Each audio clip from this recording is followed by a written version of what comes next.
Halo semuanya, kembali lagi bersama saya Brian Howard. Kali ini saya akan jawab lagi pertanyaan, kembali lagi ke Senin minggu ke-4 ya ini ya. Jadi bulan ini, hari ini tanggal 17 April ya. Kebetulan nanti ini kan tayang di tanggal 22 ya, hari Sabtu ya, 22 atau 21 ya. Nah, bagi teman-teman yang merayakan, berarti kan itu tanggal 21 atau 22 itu kan udah lebaran ya. Nah, bagi teman-teman yang merayakan, saya mengucapkan selamat hari raya Idul Fitri.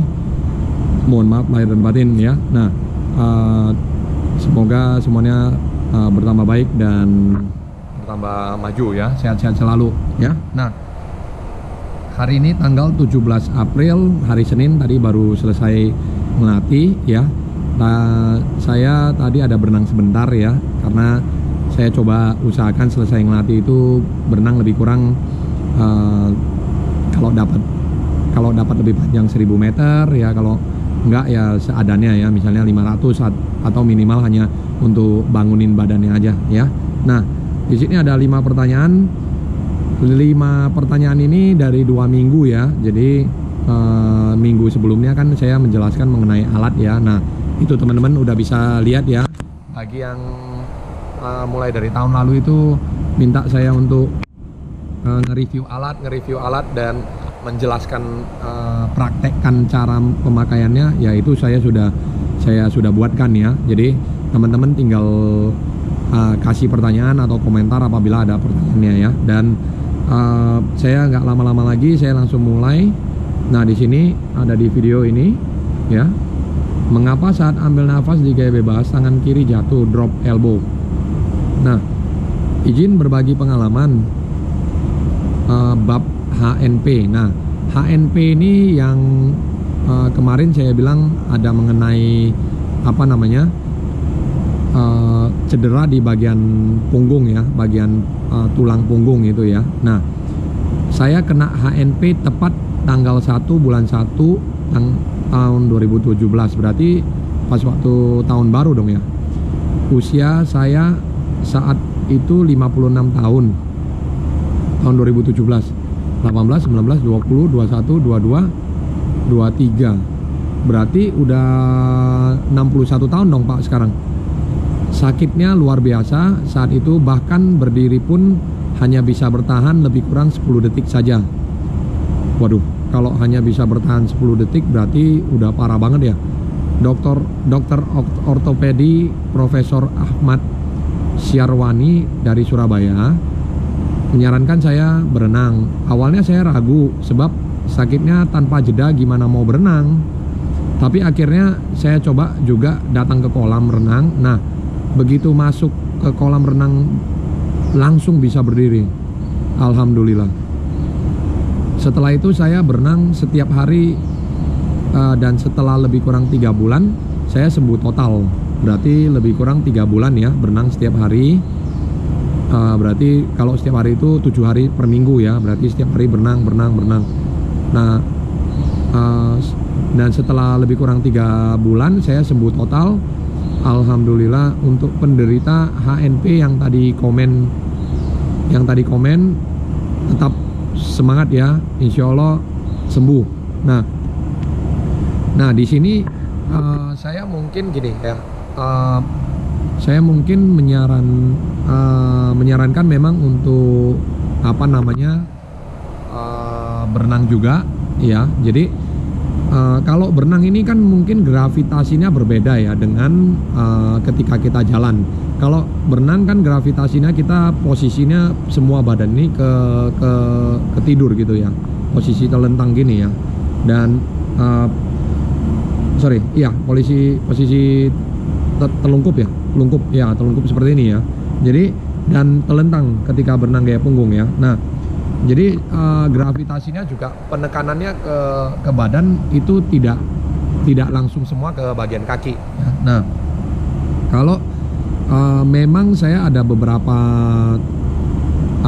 temen ya, yang sudah manula ya, terutama yang sudah manula itu berenang karena posisinya sakit pinggang ya. Nah, sakit pinggang saya ada beberapa kali ketemu ya, bukan yang HNP tapi yang ada di lumbar bagian ke-5, bagian ke-6, bagian yang lain. Nah, setelah mereka berenang, mereka bilang mereka bisa posisi duduk dan posisi berdirinya jauh lebih nyaman, dan mereka ketika jalan kaki juga jauh lebih nyaman. Jadi memang menurut pengalaman saya nggak tahu dari mana sembuhnya, cuman ketika mereka berenang saya minta mereka untuk tendang kaki, untuk kerjakan hand rotation, untuk kerjakan berenang gaya dada, ataupun berenang gaya bebas, dengan catatan stroke dan tekniknya ya kita terus perbaiki supaya posisi badan mereka selurus mungkin di dalam air. Kalau dari pengalaman saya, ketika mereka narik lurus itu kan posisi badan mereka itu mau nggak mau dipaksa untuk menjadi satu garis lurus gitu. Jadi kemungkinan besar itu akan membantu posisi tulang kita kembali ke posisi normal. Nah, makanya ketika saya ngelatih pun orang yang manula, teman-teman yang sudah manula, itu saya tidak menentukan waktunya harus berapa, dan malah saya katakan mereka sebanyak mungkin yang mereka bisa dapat. Contohnya kalau mereka bisa hanya berenang 300, ya kita sudah bagus, 300 meter dia bisa dapat. Besok dia kembali kalau dia mau coba 350 meter, itu jauh lebih bagus lagi gitu loh. Jadi, dan saya bertanya sama mereka ketika setelah 1 hari berenang, 2 hari berenang, sampai ke seminggu, 2 minggu, 1 bulan, itu bagaimana perasaannya mereka? Maksudnya untuk di pinggangnya, mereka bilang jauh lebih sembuh daripada ketika mereka tidak berenang gitu ya. Jadi Pak, ini izin saya berterima kasih kepada Bapak yang telah berbagi pengalaman mengenai HNP ini Pak ya. Mungkin ini akan saya jadikan judul juga di atas ini ya, HNP ya, atau nanti di judul title untuk tulisannya ya. Terima kasih Bapak udah memberikan sarannya dan pengalamannya juga, berbagi pengalamannya. Semoga pengalaman ini bermanfaat bagi teman-teman yang manula, yang udah umur mungkin 50 tahun ke atas, yang atau penderita HNP ini sendiri ya. Nah, jangan lupa tetap jangan terlalu dipaksa ketika kalau misalnya sudah tidak kuat ataupun ada rasa sakit, ya udah coba untuk disesuaikan kembali gitu ya. Nah, karena berenang untuk terapi, kalau ini kan terapi ya namanya ya, berenang untuk terapi dan berenang untuk program prestasi itu berbeda sekali ya. Nah, tidak mesti kejar waktu gitu ya, target waktu. Oke. Nah, di sini ada pertanyaan kedua. Saya langsung masuk ya. Ngemut 25 meter awal sampai tidak nafas, masih kebingungan set threshold. Coach, anak saya KU3 junior, kelahiran 2011, berarti umur 13 tahun ya, 12 tahun 13 tahun ya. Habis lebaran mau saya latih sendiri pagi Senin dan Kamis. Soalnya latihan di klub sore hari menurut saya kurang hanya 5 kali. Pertanyaan saya, bolehkah saya minta program latihan pagi Senin dan Kamis? Tolong catatkan coach biar saya yang terapkan sendiri di pagi hari. Nah, kalau mau latihan sendiri itu sih nggak masalah ya. Kalau misalnya ini kan umur berapa sih? Berarti umur 2011, berarti kan umur 11 ya, 11-12 ya. 12 tahun kan, 12 tahun tuh lebih kurang kalau putra ya, cukup 5 kali seminggu. Kalau putri itu sudah boleh di 12, udah boleh di 6 kali seminggu sampai 7 kali seminggu ya. Nah, kalau mau latihan sendiri mandiri boleh aja Pak. Kurangnya di mana? Misalnya kalau aerobic set, kalau kurangnya di aerobic set ya kita berenangnya panjang di aerobic set. Misalnya Bapak tambahin di 10 kali 200. Nah, minggu pertamanya bebas, minggu keduanya Bapak mix antara 150 bebas, 50-nya kupu atau 50-nya punggung terakhir. Nah, minggu ketiga Bapak mix dengan gaya kupu, minggu keempat Bapak mix dengan gaya dada. Jadi setiap minggu itu ada gaya yang berbeda. Dan boleh juga di hari Kamis itu, misalnya kalau Senin udah aerobic set, ya di hari Kamis itu ngerjakan drill. Setiap minggu itu juga sama, Bapak kenalkan masing-masing drill itu 2-2-2-2. Jadi 2 drill baru diperbaiki, 2 drill baru diperbaiki. Setiap minggu itu setiap gaya masing-masing ada di 2 drill. Nah, drill lengkapnya Bapak sudah boleh lihat di channel saya waktu bulan 1. Bapak boleh scroll kembali balik. Itu ada 4 gaya sudah lengkap saya buatnya ya. Jadi setiap minggu itu kenalkan 2-2-2-2 di setiap minggu, yang di setiap minggu itu kan berbeda gaya. Jadi Bapak kenalkan setiap minggu itu 2-2-2 ya. Dan kerjakannya contoh 8 kali 50 diulang 2 ronde. Pakai fishnya, boleh pakai snorkelnya supaya kepalanya nggak gerak, dan juga perhatikan posisi badan, dan instruksi-instruksi yang Bapak berikan itu usahakan tepat. Dan juga boleh meminta anak ini untuk menonton kembali video yang saya sudah pernah upload ya. Nah, karena apa? Saya ingat kembali di final level dasar ya, foundation waktu itu dengan Coach Bill Sakovic ya. Nah, Coach Bill Sakovic ini pernah kasih tahu, kita ketika menunjukkan sesuatu kepada anak-anak, kalau kita tidak paham, kita ketika menunjukkan itu kita kembali lagi harus mengenali gerakannya dulu. Jangan ketika kita tunjukin ke anak-anak, anak-anak itu kerjainnya salah, nanti akhirnya anak-anak itu kan meniru kita ya, karena kita itu sebagai pelatih itu adalah role modelnya anak-anak ya. Jadi kita misalnya senyum ya, anak-anak ngelihatnya kita senyum. Kalau kita marah, anak-anak ngelihatnya, lu pelatih ini kok marah ya. Nah, kalau kita gerakannya misalnya lurus, berarti gerakan anak-anak ini juga berpikir, gerakan saya juga harus selurus pelatih saya gitu. Nah, makanya pelatih itu adalah role model ya. Kenapa pelatih itu adalah role model? Karena anak-anak itu selalu melihat ke kita gitu loh. Jadi kalau kita gerakannya salah, ketika mereka anak-anak ini kerjakan, mereka ikut ngerjakan apa yang divisualisasi ya. Jadi ya ini yang perlu saya jelaskan. Sama Coach Chris juga itu di final level 2 itu pernah dia bilang, atlet itu ada 2, satu adalah visual learner, satu audio learner, satu lagi adalah gerakan, motion, movement ya. Jadi ada 3 yang anak ini pelajari. Mereka dengar dari kita, mereka lihat dari kita, mereka lihat gerakan kita, mereka gerakin dari kita gitu loh. Jadi mereka belajar semuanya dari kita gitu loh. Jadi kita jangan sampai kasih salah contoh, itu aja ya. Mungkin itu yang perlu saya sampaikan. Kalau mau ngelatih sendiri boleh silakan, cuman harus role modelnya harus tepat ya gitu ya. Oke. Kenapa interval itu penting dalam latihan renang gini ya? Ini ada pertanyaan ketiga. Ya. 1 2 3. Coach, kapan sebaiknya anak-anak latihan menggunakan hand pedal supaya efektif? Bagaimana penggunaan hand pedal yang benar?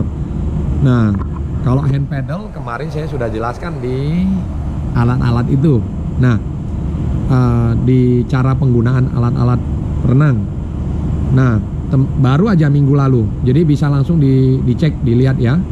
Nah, kalau untuk kapan menggunakan hand pedalnya itu, hand pedal kan ada 2, satu yang besar, satu yang kecil ya, finger pedal. Kalau finger pedal untuk gerakan pull, misalnya ada set pull misalnya 10 kali 200 atau 10 kali 100, itu boleh menggunakan finger pedal dengan contoh gaya lain, misalnya gaya kuku, punggung, dada bebas, ataupun ada mix gaya, yaitu boleh menggunakan finger pedal.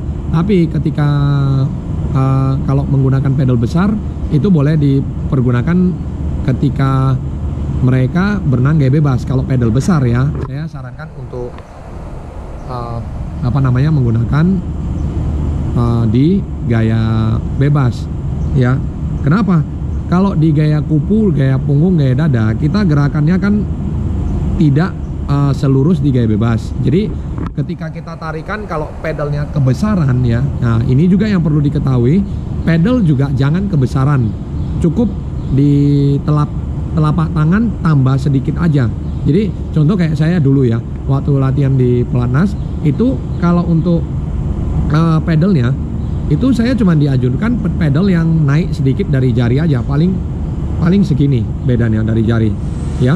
Jadi bukan pedal yang benar-benar besar yang wah karena dia pakai pedalnya besar banget kita pakai pedal besar gitu loh. Nah jangan seperti itu. Ini pun saya dapatkan edukasinya dari Aska dan Vina level 1. Nah, penggunaan pedal ini bukan hanya asal menggunakan. Lebih bagus tidak menggunakan pedal karena apa? Anak-anak perlu feelingnya telapak tangan ini daripada menggunakan pedal ya. Dan saya rasa ini saya sudah pernah jelaskan di tahun lalu deh dengan judul telapak tangan ya. Jadi teman-teman bisa lihat kembali.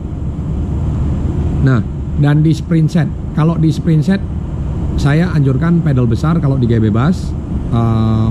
Untuk pedal dan fins itu boleh dipakai di sprint set ya. Jadi kapan penggunaan yang sebaiknya di sprint set itu ya.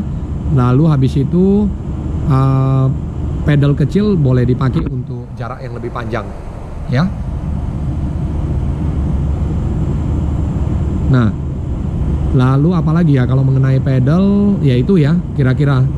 Kalau sprint set contoh 4x25 menggunakan pedal sama fins itu boleh ya.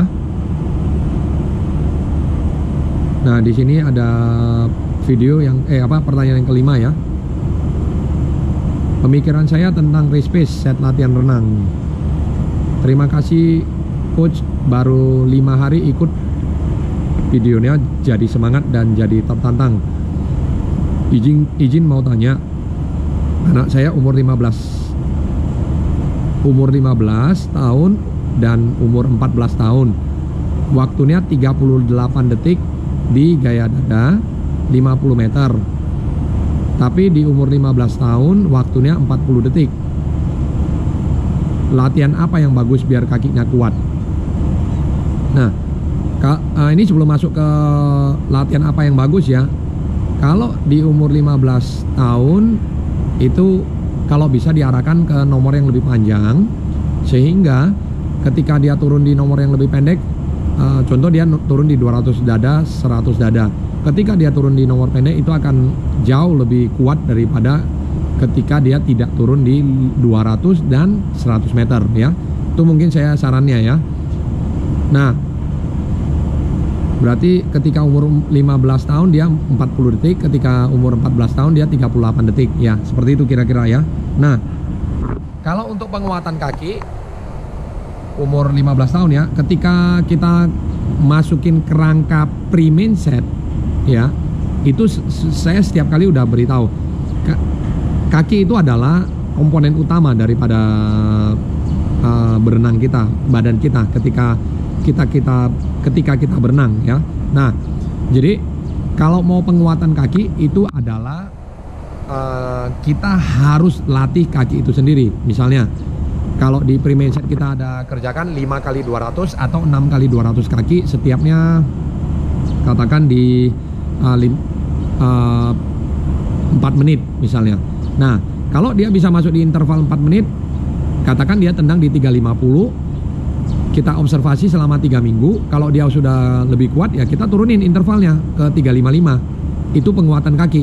Jadi dia tendangnya kemungkinan udah di 350 atau misalnya di 345. Nah, kita udah boleh turunin lagi. Kalau udah turun dia lebih kuat ya kita udah boleh turunin. Kalau misalnya 200, kalau 100 contohnya misalnya 12 kali 100 kaki gaya dada, setiapnya misalnya 2 menit. Tendangnya dia di intervalnya 2 menit, maksudnya setiapnya itu interval 2 menit. Nah, tendangnya di 155 ya, berarti kan dia masih sisa cuma 5 detik, berarti belum kuat. Nah, kalau dia sudah tendang di 150 interval 2 menit ya, coba aja turunin ke 155 intervalnya. Mungkin dia udah bisa tendang berusaha ke 145 gitu loh. Nah, sampai ke dia bisa setiap 140 dia bisa tendang misalnya per 100-nya misalnya ya. Dia jalan misalnya di 130 ya udah kasih aja interval 140 135 gitu sampai dia kuat gitu ya. Nah, itu mungkin ya kalau untuk latihan kaki. 1, 2, 3, 4, 5 terakhir ini. Nah, part pertama, bagaimana cara pemakaian TikTok hip rotation ya. Nah, apakah teman-teman sudah nonton yang itu? Ya, karena saya jelaskan ada resistance cord, ada TikTok ya. Nah, mau tanya, apa resistance cord bisa diganti dengan berlatih di kolam berarus? Terima kasih. Bisa aja sih, hampir sama. Apa namanya, kalau untuk sama-sama resisten ya, kalau di kolam berarus kan kita yang menghadang ini adalah arus, jadi kita nggak bisa berenang maju, kita terus saja ditekan dengan arus ya. Kita maju, ditekan balik sama arus, mundur, maju, tekan arus lagi. Nah, kalau stretch cord ini bedanya kan ditarik dari belakang, kita mesti narik itu gitu. Nah, perbedaannya adalah mungkin dari arah narik aja. Kalau berarus itu resistennya dari depan, kalau pakai stretch cord itu resistennya dari belakang, karena kan kita tarik tuh ya. Nah, kemungkinan dua-duanya juga bisa sih, nggak masalah ya. Kalau untuk resisten ya, karena kan sama-sama resisten nih judulnya ya. Apa bisa diganti? Ya bisa, nggak masalah sih. Kalau memang nggak ada stretch cord ya ganti aja kolam berarus kalau memang ada kolam berarus. Tapi kalau nggak ada kolam berarus ya boleh stretch cord gitu ya. Latihan resisten masih banyak, ada juga yang pakai parasut, ada juga yang menggunakan resisten board ya, banyak ya macamnya ya. Nggak mesti kolam berarus ataupun stretch cord ya. Nah, mungkin itu ya video kali ini. Lalu mungkin saya akan sampaikan juga ke semua teman-teman, bagi yang merayakan Hari Raya Idul Fitri ya, selamat Hari Raya Idul Fitri. Semoga semuanya sehat selalu dan bahagia. Mohon maaf lahir dan batin. Mungkin itu aja video kali ini. Saya Brian Howard, sampai jumpa. Jangan lupa berikan kritik dan saran di kolom komentar. Sampai jumpa di video berikutnya. See you in the next video. Bye.